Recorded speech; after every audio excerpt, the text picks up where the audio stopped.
Estamos em fevereiro, não, ainda não estamos em fevereiro, estamos quase em fevereiro, é mais isso. E isso significa que vamos para a terceira edição da Maratona Fairy Tales. Se não conhecem a Maratona Fairy Tales, é uma maratona que acontece de 2 em 2 anos, criada por mim, e que está ligada a ler contos de fadas, contos tradicionais, ou livros que foram buscar ou foram beber essa fonte e fizeram recontos desses contos bastante conhecidos. Sejam... Eu normalmente recomendo às pessoas para fugirem das versões da Disney, porque o que é interessante é ir para lá das versões da Disney, para mim, obviamente. Podem sempre ler as versões mais conhecidas do Hans Christian Andersen.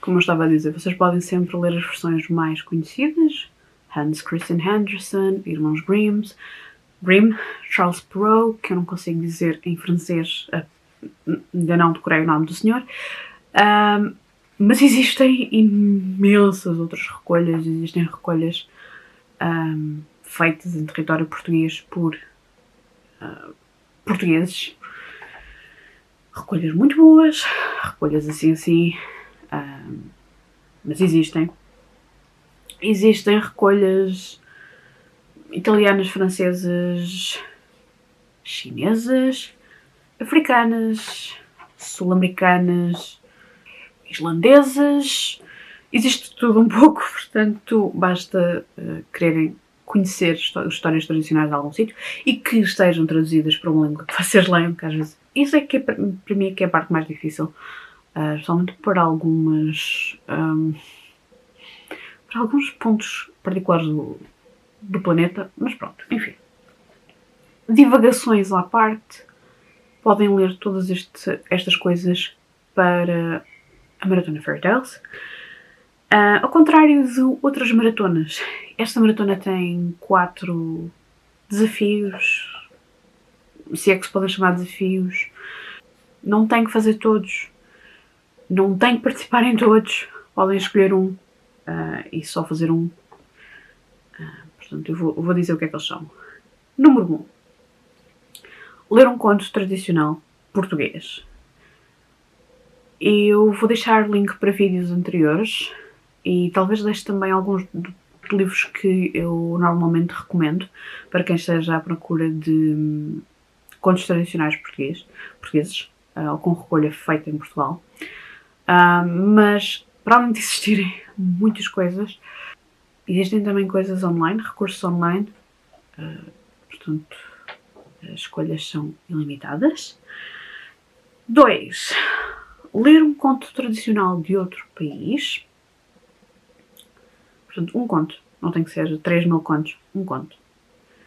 Se forem ler, por exemplo, A Menina do Mar, do Hans Christian Andersen, é a Menina do Mar, que estupidez. Pequena Sereia.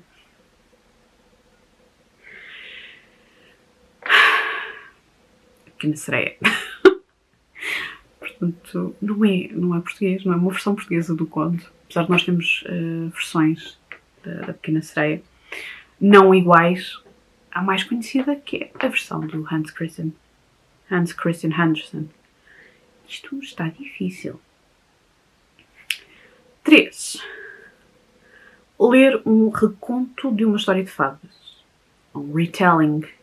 Para quem esteja mais habituado a ouvir as coisas em inglês. Não é um retelling qualquer, só por ter a palavra retelling não significa que seja apropriado para esta Maratona Fairy Tales. Portanto, tem que ser um reconto de um conto de fadas. Por exemplo, o primeiro livro de Seven Waters, de Juliette Marillier, é um reconto de um conto dos Irmãos Grimm, ou pelo menos de uma versão do conto dos Irmãos Grimm, que está relacionado com pessoas a transformar-se em cisnes. Eu agora não me lembro o nome, por isso é que estou a dizer assim. Existe um outro... Vou dar outro exemplo. Uprooted, da Naomi Novik, é inspirado em variados contos tradicionais, não especificamente de um, mas toda a vibe do livro é inspirada em contos tradicionais e em várias pequenas coisas que são normais em contos tradicionais. Especialmente contos tradicionais russos ou eslavos, que também é uma excelente hipótese para ser lido no Maratona Fairy Tales. Eu penso que vou ter algumas recomendações, 3 recomendações às terças com mais algumas recomendações, mas de qualquer maneira eu sei que já em edições passadas que eu já tinha feito algumas sugestões, eu vou linkar os vídeos ou deixar na descrição algumas dessas sugestões. E por último, quarta categoria é ler um livro de contos tradicionais. Portanto, existem livros que têm apenas um conto. Conta para as duas coisas. Existem livros que têm vários contos. Mesmo que vocês não tenham começado para ler nesta Maratona Fairy Tale, se o terminarem, conta para esta categoria. Se só lerem 3 ou 4 contos, fazem a categoria 1 ou a categoria 2 e estão a participar na mesma. Não é preciso andar a ler 5.000 livros, 30.000 páginas, nada disso. Para participar, basta ler um conto. Se quiserem cumprir alguns dos desafios, um conto tradicional português, um conto tradicional de outro país, um reconto, um livro, reconto, também pode ser um conto que seja reconto. Por exemplo, Angela Carter, no The Bloody Chamber, tem vários contos que são recontos de contos tradicionais. Uma parte deles bastante conhecidos, como Capuchinho Vermelho, que foi daqueles que eu achei que eram mais marcantes desse livro. Não é muito fácil encontrar The Bloody Chamber em português, mas existe traduzido em português. Talvez numa biblioteca grande seja possível encontrar essa tradução à venda.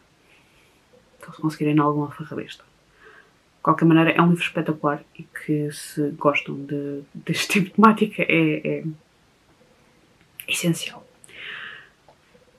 Eu provavelmente vou estar a ler um livro que se chama The Penguin Book of Western Fairy Tales, editado por Jack Zipes, e que são tudo contos tradicionais, mas contos tradicionais com um autor.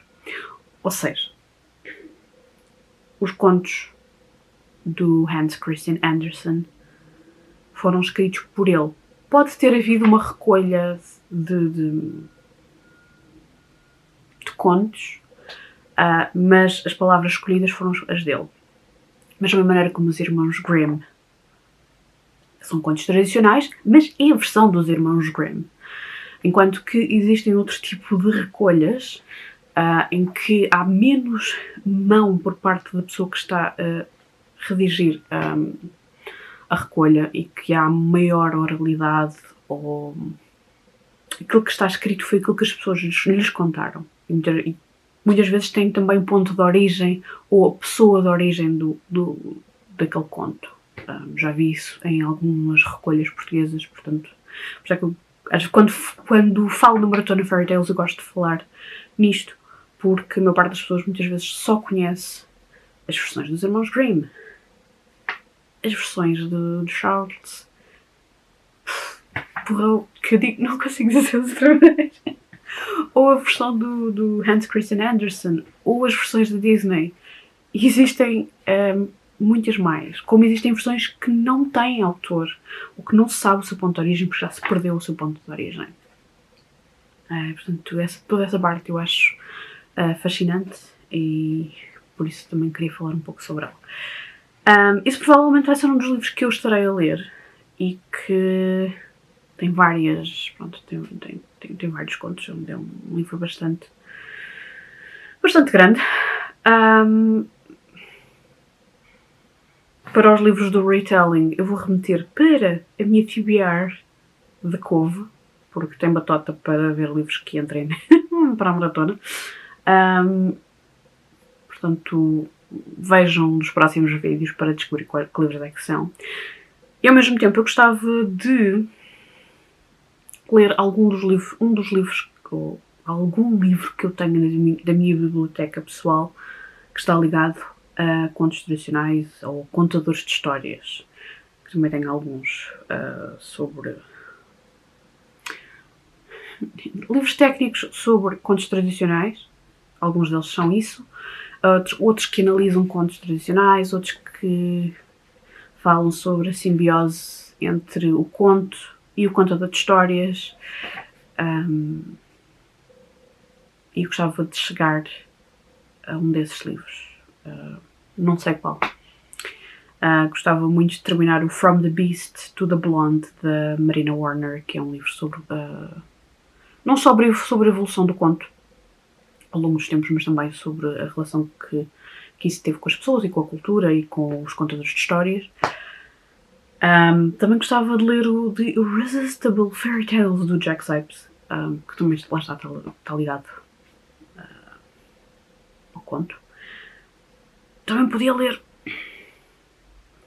ler um dos volumes do Francisco Vaz da Silva, dos contos maravilhosos europeus, acho que é isso que está lá escrito. Mas não sei. Pelo menos o The Penguin Book of Western Fairy Tales eu quero estar a ler, e provavelmente um livro de não-ficção sobre contos tradicionais ou de fadas, porque ambas as nomenclaturas são válidas.